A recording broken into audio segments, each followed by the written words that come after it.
activité basket sur les fonctions du second degré. Donc je vous inviterai à mettre en pause pour bien lire les différentes diapositives, puisque je vais commenter la vidéo en allant directement à l'essentiel. Donc l'objectif ici est de savoir si la joueuse va réussir un tir qu'on va voir dans cette vidéo. Donc déjà on se pose 3 questions, à savoir qu'est-ce qui se passe, décrire la trajectoire du ballon et savoir si la joueuse pourrait marquer.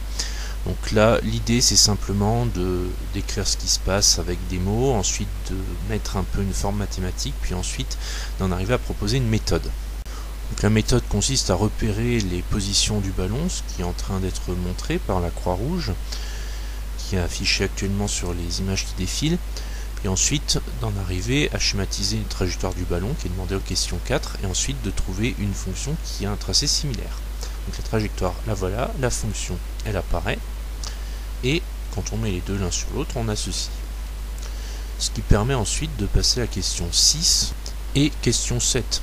Donc la première question 6, on place le panier, question 7, on se demande s'il est sur la trajectoire. En l'occurrence, il l'est. Ce qui permet de répondre à la problématique, est-ce que la joueuse française va réussir son tir? Alors là, c'est à peu près la même chose qu'en question 7, sauf que l'idée c'est de le mettre avec une bonne formulation. Donc oui, la joueuse française va réussir son tir. Donc, là, on a la formulation en lien avec le problème. Et dans le même temps, je vous passe l'extrait complet où on voit bien que la joueuse réussit son panier.